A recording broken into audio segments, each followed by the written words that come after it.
First of all, this is afternoon. It's really delightful to see everyone here, and we're very appreciative that you've joined us today. I have the great honor of introducing Dr. Micere Keels, who's our speaker for today. She's an associate professor in the Department of Comparative Human Development at the University of Chicago. And she told me she's fine with my giving you one line, but I will tell you I was her faculty mentor for the W.T. Grant Scholars Program, and I don't really listen to her.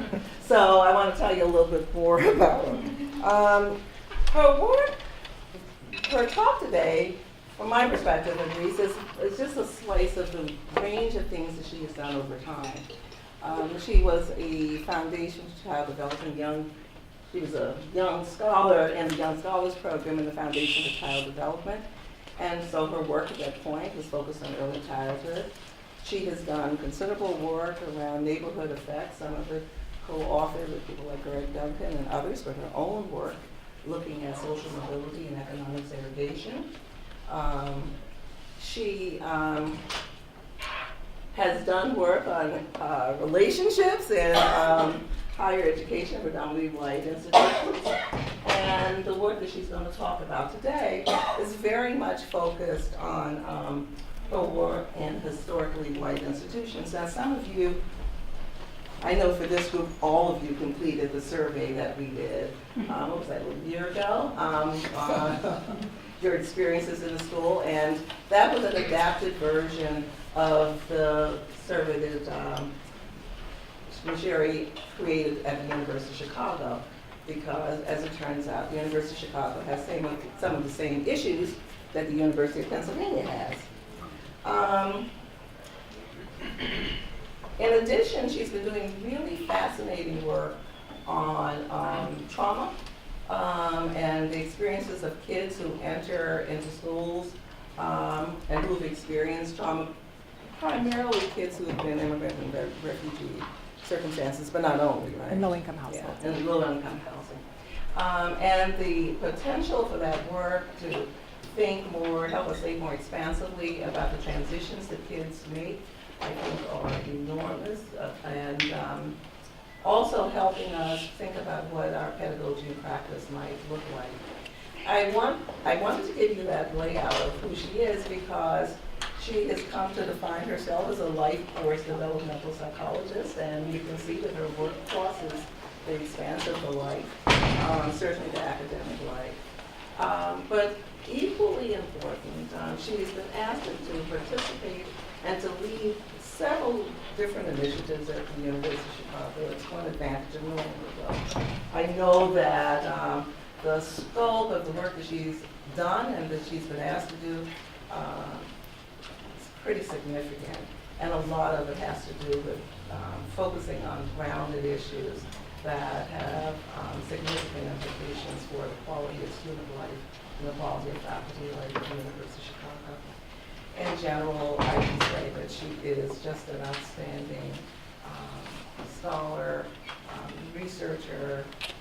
She has deep commitments to making a difference in the world, and so it gives me enormous pleasure to ask her to share her incredible body of knowledge with our faculty, students, and staff. So, thank you. Thank you guys for having me here and coming to this talk. So I will say that I much prefer a conversation rather than a talk. So ask me questions as we go along, and if you ask too many questions, I'll stop answering. But otherwise, I am very happy to kind of veer back and forth as questions that you may have come up and just weave that into the conversation that we're having. The first is just to say I have several thank yous to be able to do this work in terms of the work, the financial as well as intellectual support from the foundation, because it connected me with mentors to be able to do this work, postdoctoral fellows, and PhD students that were associated with this data collection. This was the first project that I did where I did not do any of the interviews, And that just killed me. I kept each summer, I was like, I'm going to find a way to interview a couple of these students in each summer. It never happened. So without their work, none of this would have happened. So I'll say, so this is the, I think, final title from the book that will be coming out in the fall. But we'll see. So this is as short as they've been able to get me to get the subtitle. It was actually much longer. We will see. I did not intend to write a book about counterspaces, but the data that we were collecting connected with the public narrative and debate around these issues. So what I'm going to do today is start from that point. I'm going to start from the data that we were collecting, and then work back to what the research question is and the issues that we got into, because that is how it happened, and hopefully it'll make sense once we do this. So the data. The data minority college cohort study came from first-year students in 2013. When they received an enrollment email through the registrar. So before this, so when I talk about the intellectual work of the foundation, they do work on making research matter. And so one of the things that they learn through that and then communicate to their scholars is the importance of building relationships to get your academic work done. And so before starting this data collection, I had meetings with at least one senior administrative official in each university that we were working with who worked with student life in some way in student diversity issues. And so we had several of those calls, conference calls, and then one in-person meeting, so that when it did come to the point of trying to do the data collection, that each of them did the work for me in terms of getting their registrar's office to agree to send our notice out, so that we didn't have to rely on just putting up flyers and then whoever happened to see the flyer. And also they were able to tag the email as going out only to students that met our basic criteria, which were first-year fresh students that identified as either African American or Black and Hispanic or Latino on their student records. So they're the ones who received our email. They sent a couple of emails, and those who responded, we ended up with a final sample of 312 Latinx and 221 Black students attending historically white Midwestern universities. I'll say a little bit about why I use the term historically white in a bit. So our sample is 35% of them are from Urban State U, which is the state university that's in Chicago, in the city. Rural State U, so it's the rural flagship state university. Suburban State University, and then two private liberal arts colleges located in the city of Chicago. And so that's the breakdown of where our students came from. Within that breakdown, they came from like 225 different high schools in the Chicago metro area and suburban areas, and then a few from downstate Illinois in terms of our student composition. I will say a little bit more, I guess, just that 75% of the Black students were female, and 57% of the Latinx students were female, which is representative of the broader national undergraduate student body. And the way that shows up when we think about some of these issues is, so this is the extent to which the students, this is the campus composition, and it's a little bit off on the bottom. So this is the campus composition. For example, Urban Private U North is 61% white, 23% other racial and ethnic groups, 13% Latinx, 4% Black. If you want to think about feeling like a minority, this is how our students are distributed throughout the various schools. And these are the enrollment for the undergraduate student population. But we break it down just a little bit further so you can see just how that feels.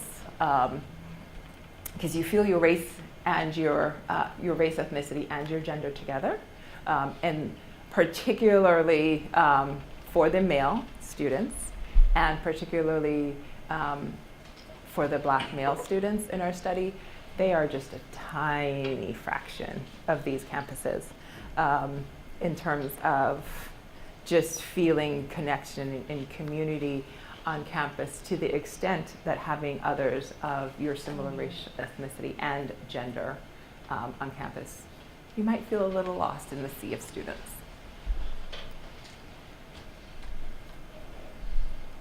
So our data collection, the S is for survey, the I is for interview. So we started in September 2013. And these are our waves of data collection. The first, we were, of course, very interested in the transition. That was one of the things that was key in the study. So in that first year, we got them shortly after enrolling and arriving in campus. And then in January and in June, just after all of them ended for the year. And then we did an in-depth interview. I'll talk a little bit about the interview subsample. That's where a lot of the what I'm going to talk about today comes from. And then in the subsequent years, there was fewer touch points each year. And then we did a final interview with that interview subsample about approximately 5 years after they had graduated from high school. The majority of all of the work that we've done is only on this. And very little of the research that we've been able to do touches on any of that. So anybody wants some data to work with?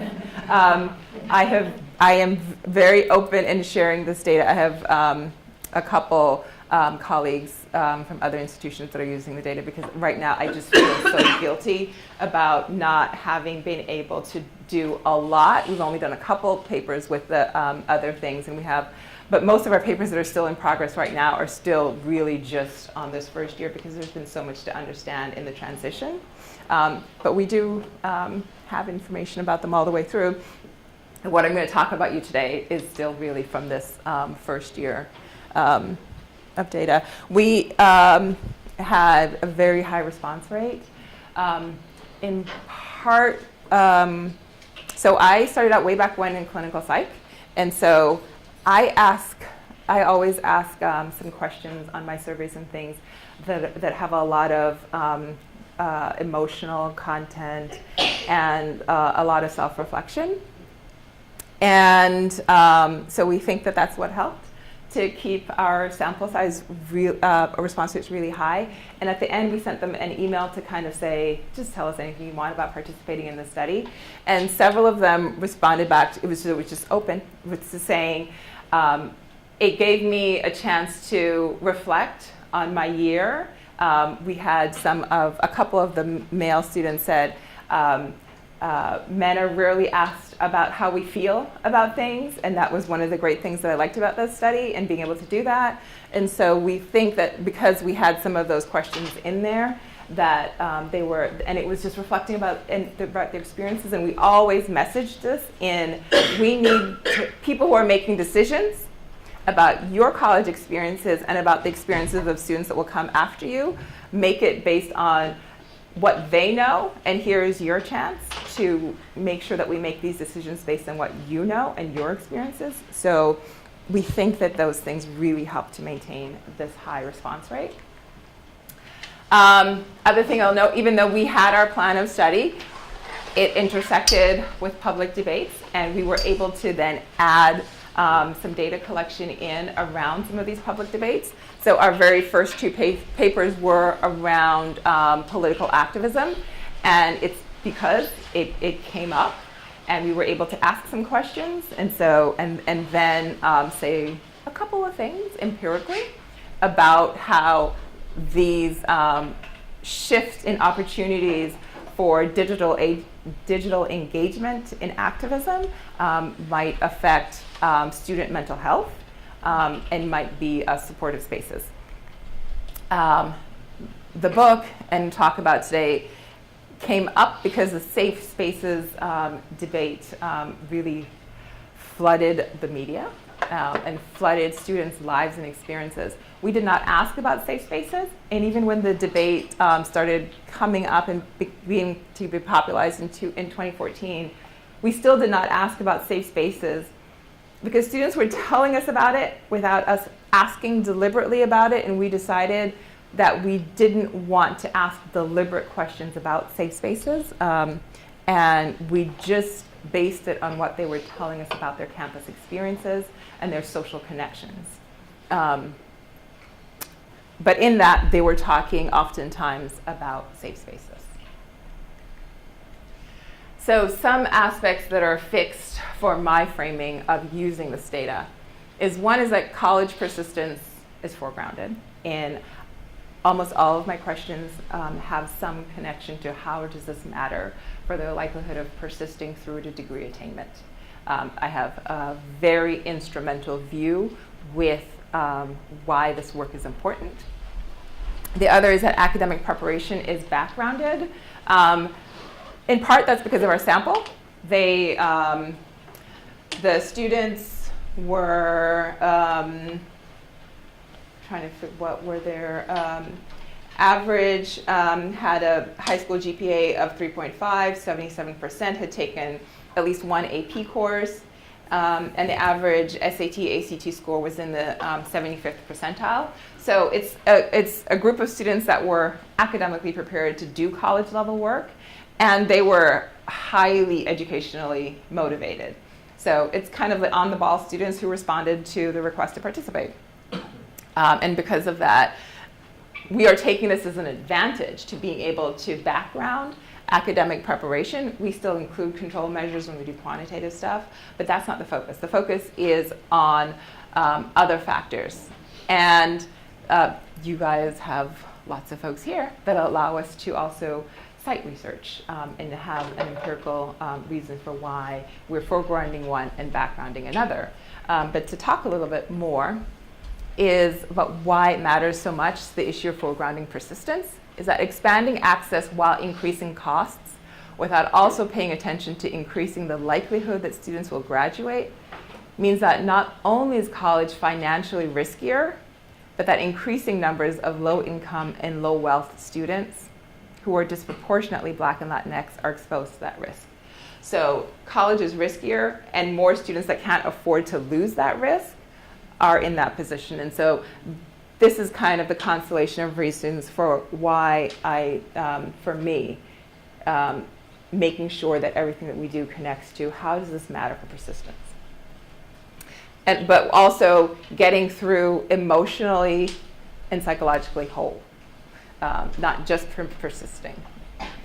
And even though academic preparation is backgrounded, we don't negate the fact that these things matter, and that the students in our study were definitely, many of whom came from schools where they did not experience the most advanced curricular offerings in terms of preparation for college, academic rigor, discursive teaching styles that might match with what they're going to experience in college, and instructional technology. And so it's not to say that these things don't matter, but in our within sample look and understanding of things, we're able to background those factors. Any questions or comments about anything? So we're focusing largely today on the findings I'm going to talk about on the interview sample. And this is just a quick look at it. So it's Black, Latinx students, and within each group, female and male students. We did random sampling with replacement to get our interview subsample. And then we also, financial distress matters a lot for our persistence in college. And so we wanted to also interview students that varied with financial distress. One interesting that we could not get our Black male students that had a high level of financial distress to participate in the interviews. They just didn't respond. Many of them stayed in the survey, but they did not respond to a request to participate in the interview. So I can't say if it's because they were just too busy working during the summer to have time for that, or the emotional distress that comes with financial distress led to them maybe not wanting to participate in an interview. So we didn't even get our full sample for those with moderate financial distress, so we ended up oversampling those with low financial distress to get the students in. And we had just one extra black woman who, after we had replaced her, she finally responded to the email, and so we just did the interview anyway. So those are the students that we interviewed to kind of dig deep into their experiences.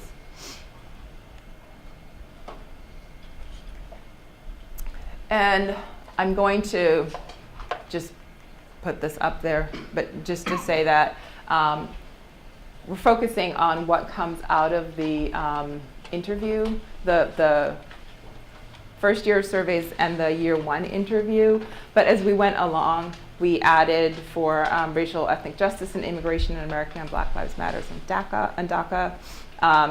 After that, we asked them to detail one personal incident of racial ethnic stereotyping. And then at our final, just broadly reflect over their experiences from 5 years since graduating from high school. And then, of course, everyone stayed remained eligible for our study regardless of whether they were enrolled in college or not. We made sure to ask questions about that. So we took a phenomenological approach to understanding the issues that came out of our qualitative data, which means understanding what someone experiences and their interpretation and meaning making of those experiences. And to get at that, we asked you standard open-ended questions such as, what type of activities and events did you participate in? But then we also asked these, again, coming from my background, ambiguous questions that most others maybe probably would not ask in an interview. And it was things like, please describe how your first year was different from what you expected. And it was like, so I need you to tell me, what did you expect and how was it different, but just making it very ambiguous. We asked several like that where we wanted them to define for themselves what it meant, and then their meaning making around it. And then, but what's really helpful and was useful in getting at this Counterspaces was to illustrate an experience and then their reaction to it. So asking them about something and then saying, can you tell me one incidence of that? Tell me a story about when that happened. And then they tell us a story, and then to say, well, how did you feel about it in the moment? And then also, well, how did you feel about it after? So to really, and that was most challenging for our male participants, of course. When we're like, nope, we need your emotional content. We want to know how you felt about this, yes. And so by doing all of this, enabled us to examine the experiential, attitudinal, and perceptual factors underlying some of the things that then come from surveys and connect to other issues. So the public debate that we were responding to, and I think I just have one. Yes? Mm-hmm. In those interviews, I was just struck by what you said earlier about persisting, and I kind of wrote here, persisting at what cost. Mm-hmm. Did you get any kind of sense of the cost of persisting? Yeah.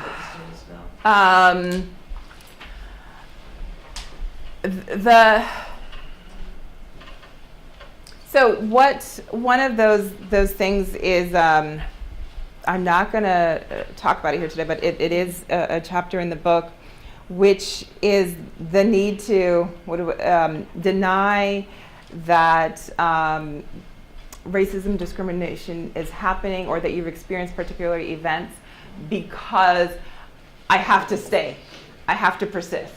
And so so they might say, when we'd ask them to tell a story or something, they would say something had happened and then quickly dismiss it after, in terms of dismiss its effects on how they felt or on their relationships with the people that it happened with. And so we got quite a bit of that of, when we push, they would tell us about an event and then say, oh, but it was okay, or but it didn't really matter. Yes. Absolutely a coping mechanism that where you're like, I have to keep moving forward.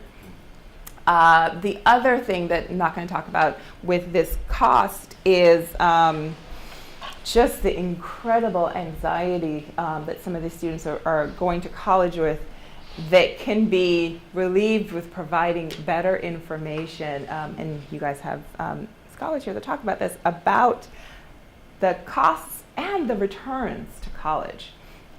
So because many of these students that were first generation students, they have this, like, we've been told we have to go to college and we have to succeed.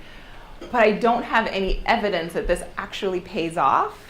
So, and I'm getting increasing debt as I'm going along. So in the moment, they're like, I have to succeed at this. I don't believe this will pay off. And so they are just, they're defeating themselves psychologically and anxiety-wise in being able to focus on what will allow them to succeed, and so it's undermining them all at the same time. And this didn't matter. These were students that were in biochem. These were students that were in history. These were students that were in accounting. Students that were in architecture. And it was like, somebody, we need to give you all a little bit more information. And this was students who would say, even if I graduate with my degree in this major, I might still end up working at Starbucks. And this might be a student in biochem. And we're like, not really. But that was like a fear that was, that they were working with. And you could see how it would undermine them when it came test time and when stress hits. So that was a big issue with persistence. With regards to the public debate, it was about the issue of imagined microaggressions and infantilizing safe spaces. And the pictures are from a New York Times op-ed on this topic that was called "In College and Hiding from Scary Ideas," and then just a couple other statements from various op-eds about these issues. And for us, it was just like, this is not what my students were saying, and this is not what they were asking for. And this was not, it just did not match the data. And so that's why this became the focus of this book. So one of the things that I did, this was an article that was recently published last year, was to look at our quantitative data on microaggressions. So one of the things at the outset that we knew we wanted to do was to create, adapt some scales to create a measure of academic and educational microaggressions, because we were responding to academic debate around the fuzziness of measuring microaggressions. And so that was one of the things that we did. And because it was longitudinal, what I was going to be able to do is show that when students transferred from one context to another, do they detect a difference? Or are they really imagining them anywhere? Or is it in relation to what would be predicted based on the context?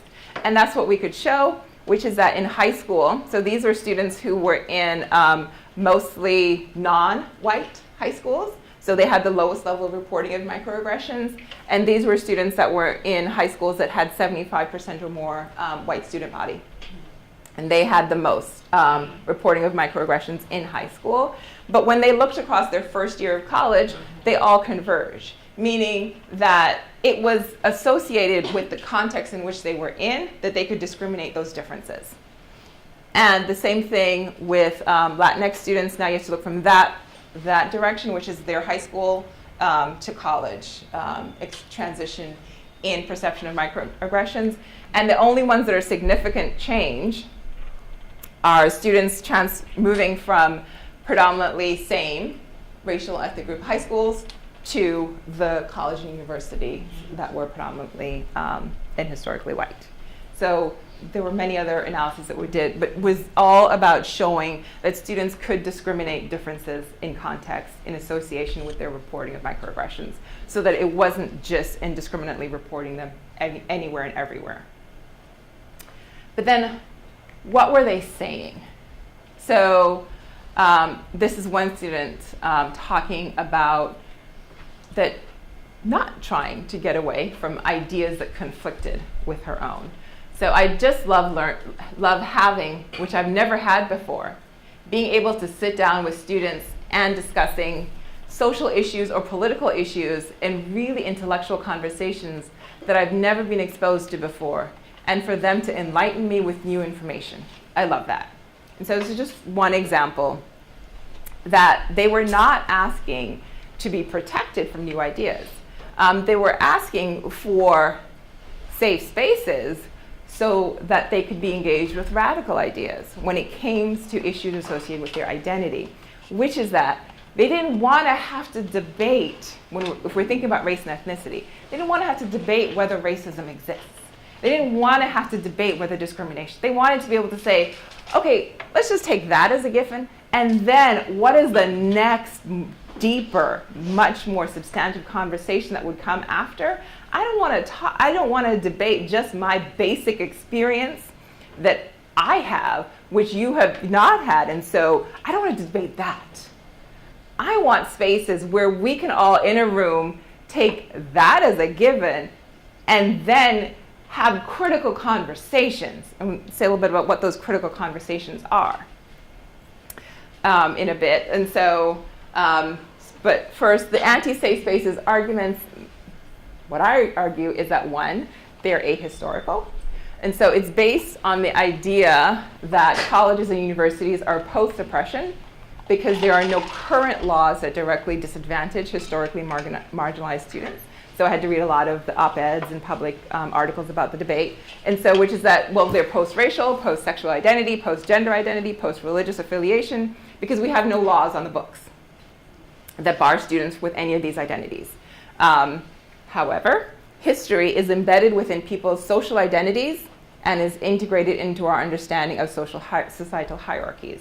So all of the arguments that I could read were ahistorical, saying that history starts today.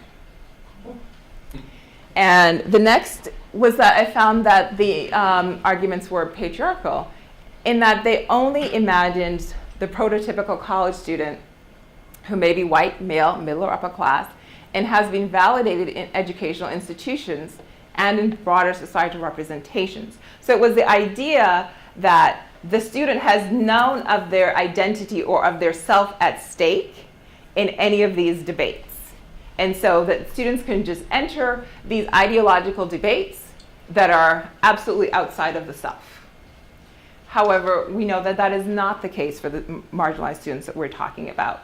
These debates, they deeply connect to their understandings of themselves and of their identity. So in that supposedly intellectual debate, they are bringing their whole selves to that intellectual debate, not just their ideas.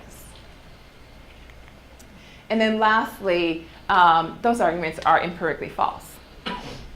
So minority college students navigate unequal power relations in almost all aspects of their college experiences. They learn from faculty who do not represent their backgrounds. They attempt to obtain support from administrators who lack experiential understanding of the families and communities that they grew up in. And most importantly, they have more diverse friendship networks than majority students. So to the extent that the anti-safe spaces argument is that we need minority students to be engaged with majority students, that is not an empirical argument that matches with the data when we look at their actual friendship networks.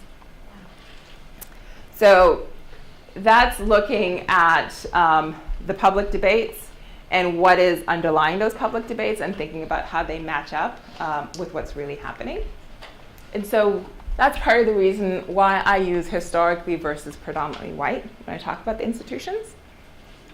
And so I'll just say the quote that it is not just the demographic composition, it is the sedimented or past in present discriminatory formations where unquestioned ideologies create understandings that appear to be the natural and inevitable. So it's not just about the demographic composition of an institution that marginalized students experience in their experience of that institution. It is all of the history of that institution. It is all of the artifacts and artworks of that institution, and everything else. And those were things that were built up over history and over time to see what is happening in any given current moment. And so it's just to make sure that to foreground that history in how students experience the space. And then moving from all of that to just a little brief about the counterspaces. And getting from safe spaces to counterspaces. And for that, I draw heavily on these articles, plus many others that talk about counterspaces. But these articles give some good and deep definitions. And I've adapted those to focus on college students. So counterspaces enable adaptive responding. So in terms of, it's not just the coming together, but coming together for what purpose? Which is, adaptive responding is a constellation of emotional, psychological, and behavioral capacities that enable marginalized individuals to cope with and resist oppression, thereby exhibiting resilience. So it's coming together in order to develop strength and resilience and coping capacities to re-engage with majority contexts and communities. It's not just coming together, but for what purpose? And in counterspaces, college students wrestle with radical ideas, develop self-narratives that challenge stereotypes, share instrumental knowledge about the rights of marginalized individuals, and experience growth along numerous other dimensions that can only occur when students are challenged by like-minded peers. So which is also an aspect that I found in the narrative around against safe spaces, which is that they couldn't imagine that like-minded peers could critically challenge each other. That was something that I found really fundamental, was the idea that, well, if individuals of a particular social identity come together, what can they say to each other that is not just one hegemonic message? I was like, well, no, that is actually where deep critical challenge can come from. And so those were some of those things for why also switching from the popular words about safe spaces to a very theorized word, counterspaces. Yes?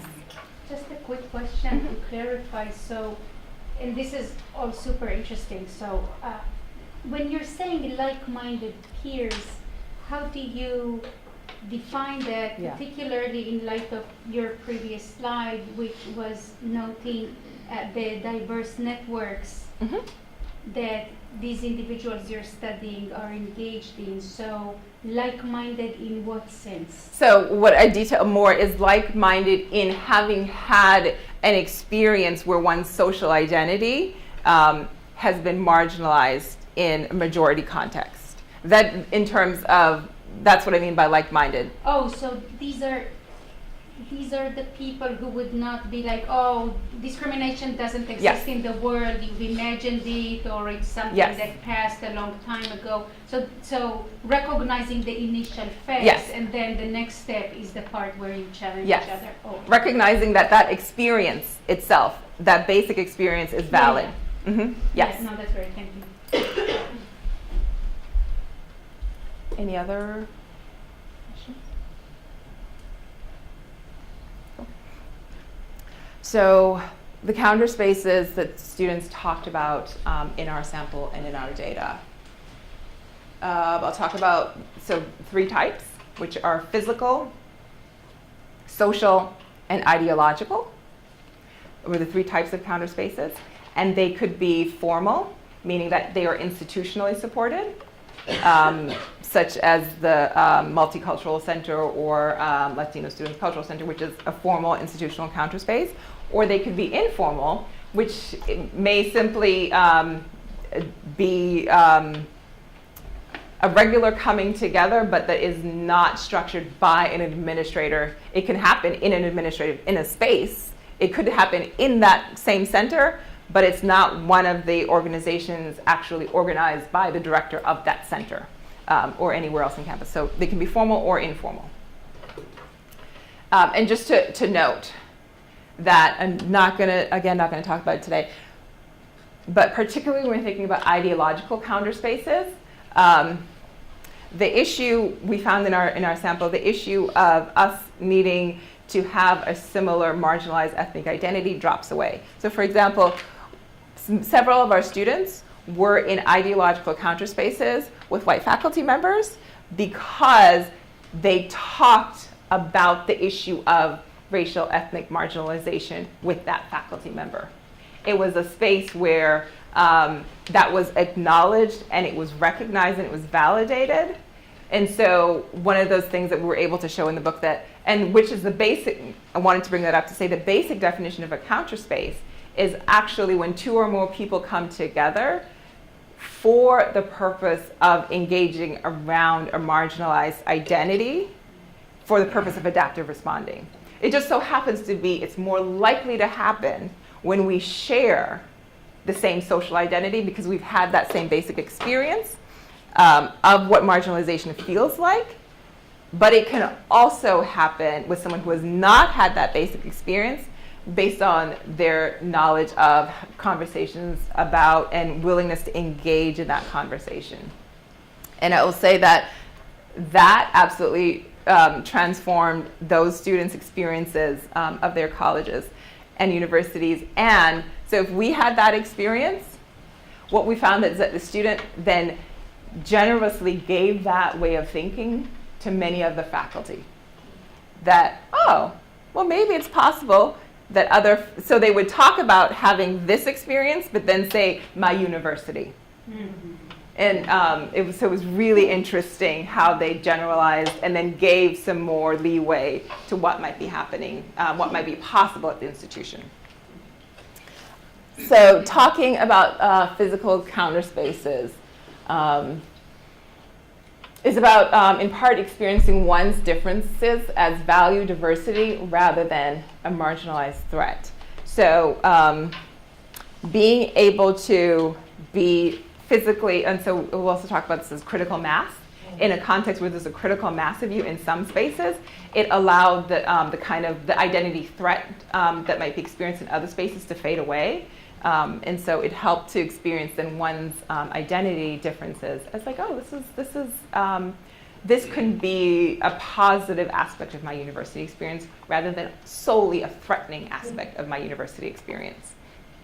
And this is a student who, she went to college knowing that she would be in the minority. So she cognitively was ready for that, but was not ready for the experience of it when she got there. And so what we found was that demographic marginalization led to self-doubt, anxiety, and self-consciousness in the classroom that had lots of effects for their willingness to speak up in classrooms and to engage in classroom-wide participatory actions. Sometimes, most of the time, I wouldn't even want to talk in class just because I know I'm not dumb, but I just feel like, I don't know, I feel like they would probably judge the way I talk, especially because most white people have a better, I don't know, like words that they use is better than how I would talk. So it would just make me kind of feel like, oh, I would rather not talk. But when I'm just walking around, I don't feel like that. So that's just one example of how it showed up in the classroom. And this is after she began attending events sponsored by Mexican co-ed fraternity. I was like, oh, okay, this is where they're hiding. And then I talked to my new friends there a little bit, and we just started talking like forever, and from there we became really close. I actually really like college now. And of course, there's a lot more that she talks about. But it was just how having that space where her racial and ethnic defenses could fade away and fade into the background, then allowed her to go back into those other spaces with a more positive identity. And so next are social counterspaces. So these are often physical also, but they're coming together just to socialize, is why they're coming together. And this was important to point out because of the issue of marked and unmarked social spaces. And this was our students experiencing most of the Greek aspect of college life as a marked white social, as an unmarked white social space. And so the frats weren't black people, they were white. We would go to the parties and they would be like, sorry, we're not letting any more people in. Then they would let white students in. We would be like, oh, now that's bogus. For real, that's pretty racist. but at the end of the day, we just dealt with it. So one thing that we found in reading the literature and many of the discussions is that racial and ethnic and other minority-focused social spaces are marked as racial and ethnic spaces. And such, they are seen as segregating spaces. But what our students clearly talked about, and what the research shows, is that much of historical Greek life on campus are unmarked white social spaces. And our students talked about just really experiences of deliberate exclusion from those spaces. And so we wanted to really make sure to make a point of that, of what that looks like and feels like. And this is just a counterexample of the benefits of being in a minority-focused social space.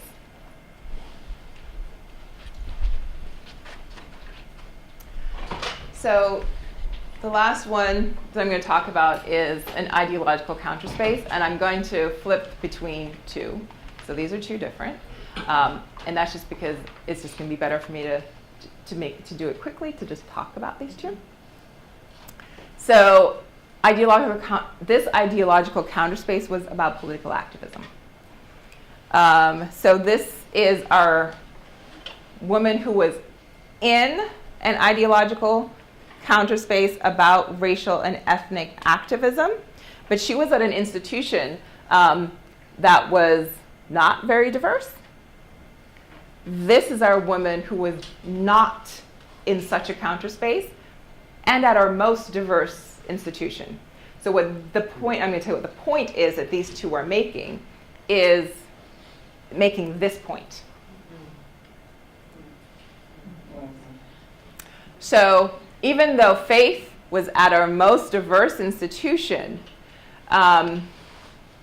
she was not very comfortable engaging and embedding herself in any of the Black counterspaces, and she thought that she had to choose between either the Black counterspace or engaging in campus-wide non-racial ethnic activity-focused spaces. So she was in band.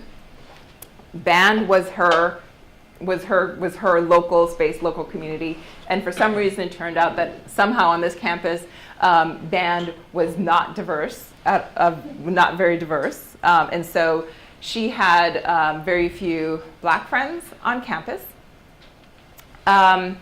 whereas Cindy, in a much less diverse school, was connected with the Latin American Student Organization, the Minority Alliance for Progress Chicago. These, of course, are all names that we made up that align with the names on the campus, Multicultural Affairs, and other organizations. And she talked about being in these organizations, how it benefited her, how it built her political sense of political activism and racial justice. And so this was Cindy. And then when Black Lives Matter and DACA political activism really blew up, she really engaged with it and got strength from engaging with it. And about that, she says, for me, what's most disturbing is having to sit and explain to somebody that it's not okay for the result of a woman not putting her turn signal on. This is Rakia Boyd. She's fucking dead, right? That's psychotic. It's only going to get worse. So for me, I don't know.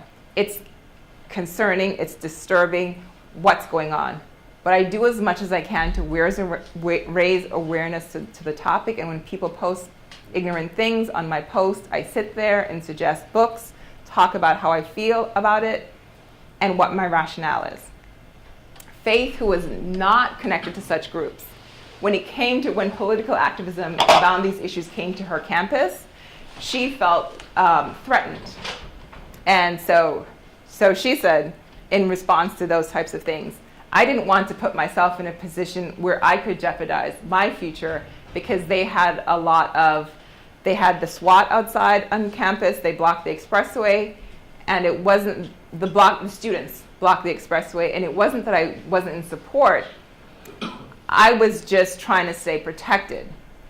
And so what she talked about before this, that's not here, is just kind of feeling powerless and alone in these issues, even on her campus, even though her campus was more diverse, because she wasn't connected to these groups. When these things came up, she felt that if she was participating, she still felt that she would be doing it by herself and putting just herself at risk, whereas the other student, when she talked about these things, always talked about it in a we, and by being part of a group, and she says quite specifically, I can do more with all of these other students than I could ever do by myself. And so we go into more detail about how being in that ideological counterspace affects their extent to which they see themselves, their identity themselves at risk on these college campuses that did not align with what you would expect based on the composition of the campuses. So I feel like I want to, you guys have been very quiet. And I think we have 5 minutes left. Is that right? Oh, that's good. Okay. So I just want to, any question? Yes. Were there significant differences in the percentage of faculty and administrators of color in the different institutions for which these students? Some, but none of them had a lot. None of these institutions had a lot. You speculate about whether that would make any difference?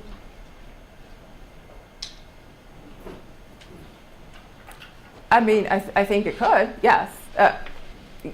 We would expect that it would.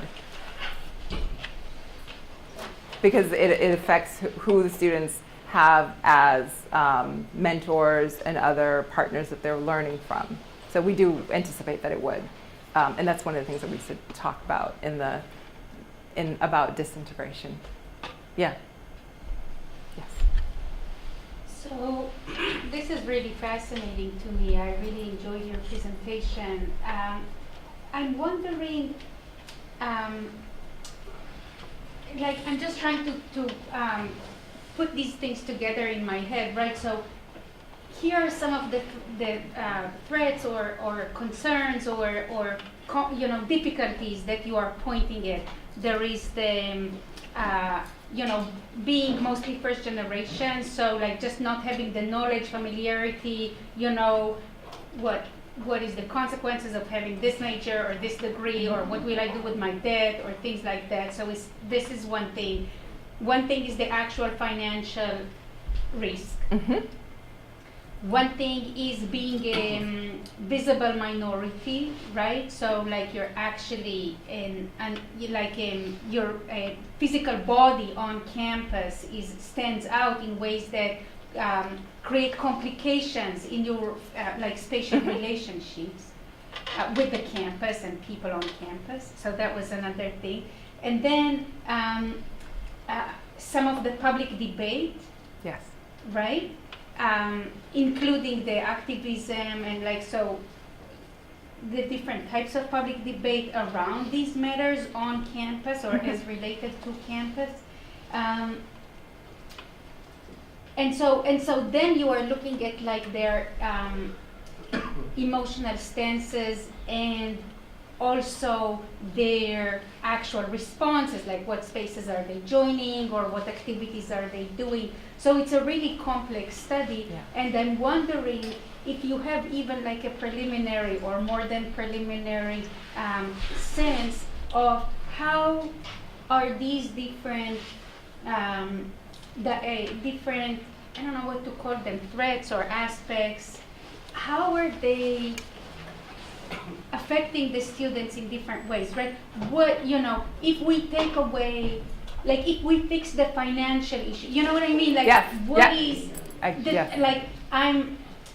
so what I actually can't wait to read your book, right? Is that none of them are silver bullets.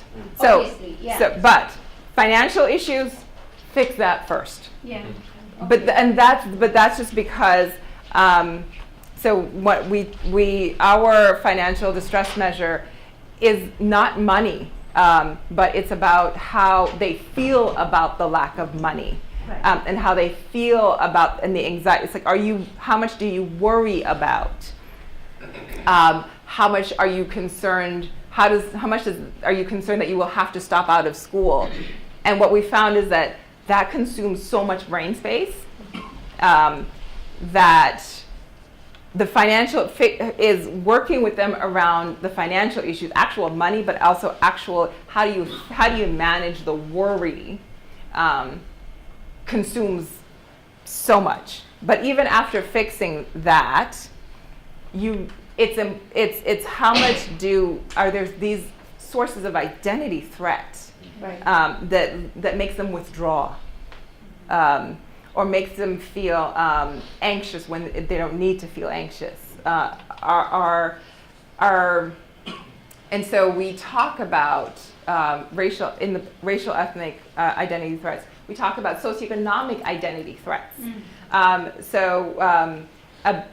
Just that feeling. So that I have to ask for financial aid. Is an identity threat. Right, if people know that Yes. I don't have money, Yes. then they will think I don't belong. So we also talk. here. So Right. that's for us. We talk about that as an ideological counterspace. It was different because we show students who are in and not in counterspaces for each of those things. So we have a student who, just for many reasons, we say had no shame in saying, I need financial help and financial support, and would talk to people about this. And it was so different from the other students who, when they experienced that financial identity threat, only made a formal request and then wouldn't make any other type of request because they were ashamed that they had to make that formal request. And you just see such a difference from one who's like, no, I deserve to be here, and you now need to figure out how to get the financial resources to make me stay here because Right. I've met all of the academic requirements and I'm doing all of those things, and it just shows. And then that difference when you're in that space where you can have that conversation and that's no longer an identity threat and a shame versus when you're not. So we talk about we wanted to show several different kinds of marginalized social identities that were all overlapping for many students, right? So they're not separate. Most students who have racial, ethnic, and socioeconomic identity threat they're not necessarily all independent of each other. Right, but the factors that affect them, like whether you're going to be ashamed or not ashamed, are more internal or more. That are associated with whether. So if I create, for example, there's we talk about how we have an example of a student who is in one of these racial ethnic groups, who also was then, when she experienced financial issues with her housing, she can bring that to that group. And so creating a space that's around one of these things then creates a group, because they have these overlapping issues, that it supports them with the others. So what we talk about is the extent to which you have to rely on your own knowledge and your own network that you brought with you, which for many of these students didn't have the college information. Or did these counterspaces then allow you to be networked with others through each of your little pieces of information? It's a much more supportive group that answers many questions other than just race and ethnic identity issues. That might be what gravitated them to that counterspace, but then it meets many more needs than that. Yeah. Yes, that's it. So since this was a longitudinal study, were there any insights as to how counterspaces affected retention and graduation rates for Black and Latinx students? Hope to get there. Okay. So that is one of my next projects, is to read all 4 waves of interviews coded. So we are not there yet. I'll keep an eye out. Yeah. Thank you so much for the talk, and I'm really looking forward to reading the book. I was wondering if you could position what you found next to some other things that other people have found. So specifically, I'm thinking of Kim Sidanius's work, where when he was still at UCLA, when he looked at minority students, when they joined a minority-themed group, their perceptions of discrimination on campus increased. And this set off a big debate, because one way of reading that is that people become more aware, or in the term of the day, woke, about the discrimination around them. But another possible interpretation, this was Sidanius's worry, that they're actually, through these mechanisms and these interventions, socialized to feel a certain way. Feeling is subjective, each of us have it, but it's also social, and there's a long tradition in the sociology of emotions about how these scripts affect, without determining, what we're feeling. So that's one line of research. Then also Scott Lilienfeld's more quantitative work on microaggressions specifically, where he does this big meta-analysis.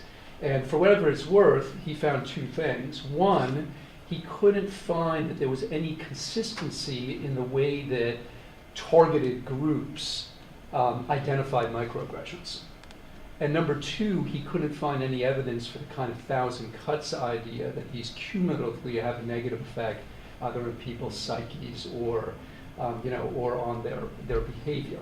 And again, couldn't find doesn't mean it's not there. It means he couldn't find it. So I'm wondering if you could comment on those bodies of literature.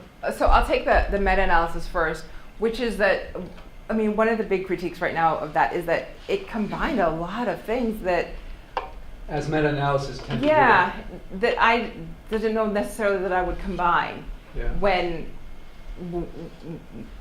so combining across all those things, I can see how that's the result. We asked very specific questions that were very focused and targeted on an educational context. So I don't know if when we combine that with a study that asks, maybe about gendered workplace, microaggressions among corporate, I don't necessarily agree with all of the studies and all of the majority and minority groups that were combined in that across that meta-analysis, that may be exactly what you would get, and we might be able to predict that based on such a large, not being specific about what counts and what should count when considering whether we would expect a group to report microaggressions, and also what's the specificity of the questions that they were asked to respond to. So we asked fairly specific, the educational, the microaggressions were fairly specific and asked about their specific to their school context. So we did not just ask general questions about, so it was questions such as, to what extent do you feel that you're able to speak up and participate in class? Or to what extent do you feel that your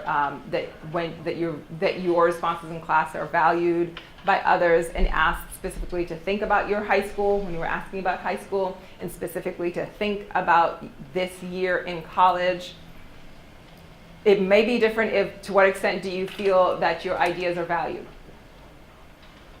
And a lot of studies were combined in that meta-analysis. So that is one of my challenges with that outcome of that meta-analysis. With the first one, in terms of the argument that, and we talk about it a little bit in our chapter about extracurricular activities and organizations, is a study that finding that sometimes when students join these groups, that their report of racial and ethnic issues on campus increases. So it's important to note that he found that for white students joining Greek organizations, as well as minority students joining racial and ethnic. Yeah, it was everyone. Yes, minority organizations. Yeah.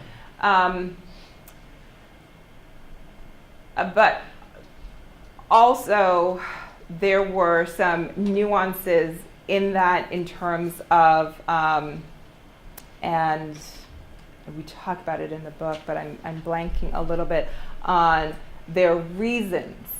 And one more was more personal. and actually, I'm not going to say that because I'm trying to like go back and remember the reasons why there's an increase in their perception of these things. And so we're not saying that that might not happen. What we're saying, though, again, in being very specific about our theorizing of counterspaces, is that it's not just any space where individuals of a particular social identity come together, but it is to what extent are they coming together for adaptive responding. And adaptive responding focuses on building identity development skills that enable you to continue engaging in majority contexts, and also that it is not meant to be an escape in terms of what is happening in counterspaces. So we talk a little bit about this, and there's substantial research, and we were able to show in many of our contrasting cases that the students who were engaged in counterspaces were more engaged in majority contexts than many students who were not, in that they just withdrew into themselves when they faced identity threats, which is not adaptive responding. So. Mm-hmm. And this is just an observation. One of the things you talked about was, and I just want to know what you think about it, the lack of information that kids have. And, you know, we see this across, particularly low-income disenfranchised groups, where folks simply don't know what the resources are.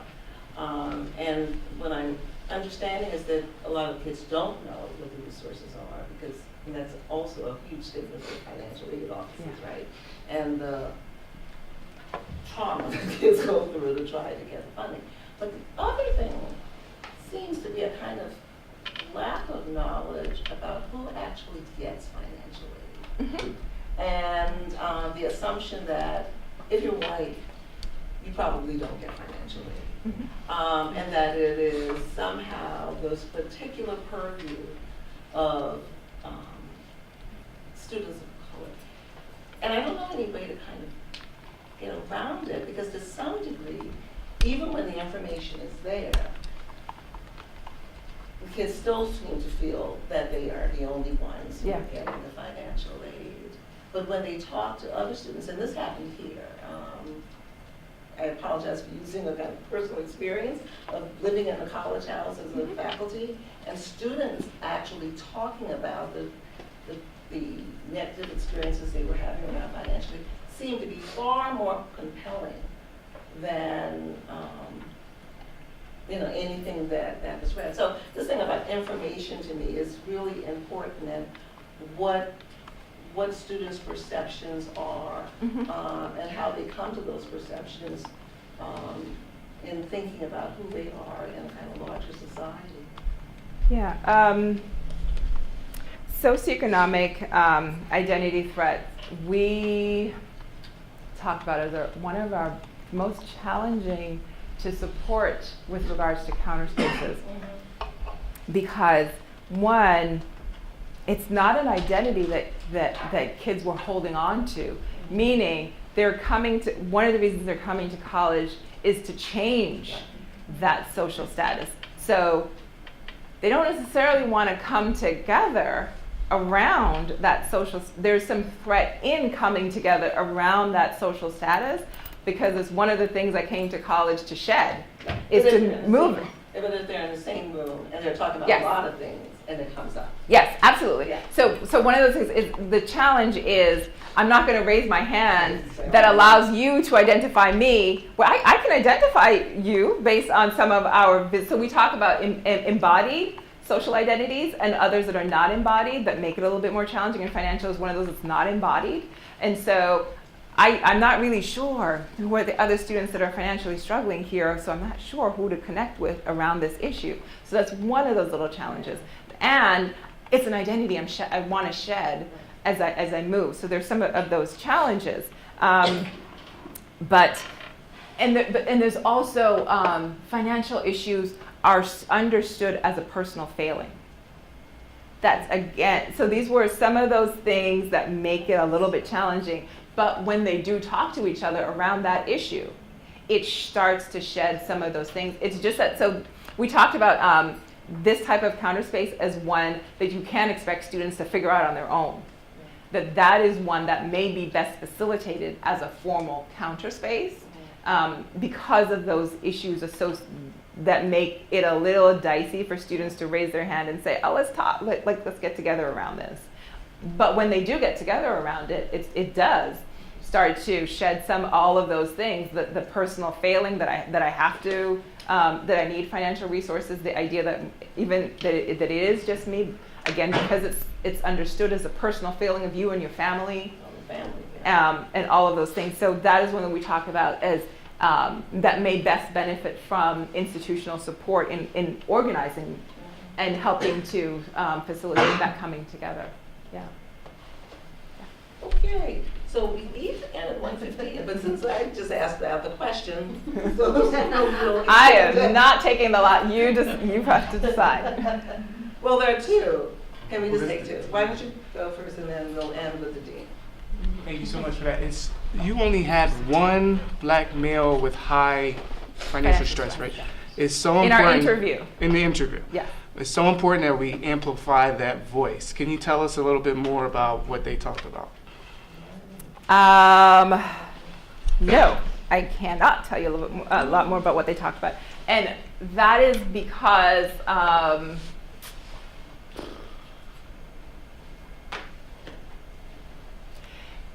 it was just, not just, it was only one.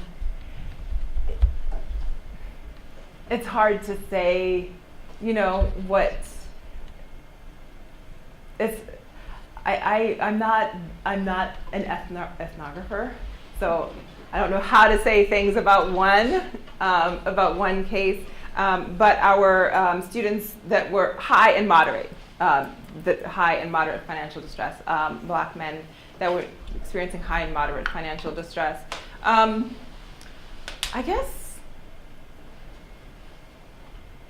one important thing, the most important thing that I think that I can say about our black male students, regardless of financial distress, was their isolation. I think that would be, I decided just to not write about it because I couldn't figure out how to say it in a way that was not patronizing. Was their voice is very absent from the book. The voices of black men are very absent from the book. And I intentionally went back and looked through their transcripts again. And in particular the book about Counterspaces, a lot of it was that they were just really isolated and also fairly emotionally shut down. And I have a son who right now is a freshman in college, and that isolation and that kind of like it's just such a struggle to say like connect. So we actually have conversations. I'm like, which organization did you go to this week? I'm like, okay, I'm going to be asking you that next week. I need you to find an organization. I need you to, when is their meeting? Did you go to that organization? Like, I need you to connect. Just, they had a high level of isolation, and which was really challenging. So part of why their voices is because they weren't in Counterspaces. We have voices of a couple that were in Counterspaces and shows how powerful it was for them, but many of them were isolated. And my son, who was Mr. Social Animal. I just want to thank you for a fascinating talk, really, and just wanted to piggyback on the last conversation about the financial threats around financial needs. And it seems like what you're writing about has incredibly important implications for what Penn is trying to do in its Penn First Center, which is for first generation low income, which then identifies a counterspace around this identity. Yes. not around race or Yes. ethnicity, but it identifies that and is trying to build support. Yeah. So I'd love to learn more from you about how to take that into this Yeah, creation. absolutely. Yeah, we talked about that. Yes, that financial distress, just the brain space it takes up, and the anxiety. So we have a report where we connected it with our measures of depression and anxiety, and you could see it. Because there was some change in financial distress from spring quarter to from fall term to spring term, and the depression and anxiety was correlated with their level of financial distress in the moment. Yeah. So, I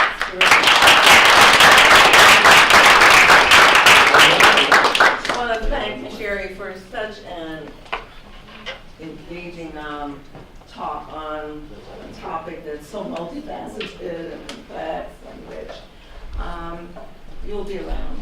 Yeah. We have another talk at 1:30, this is her day of talks.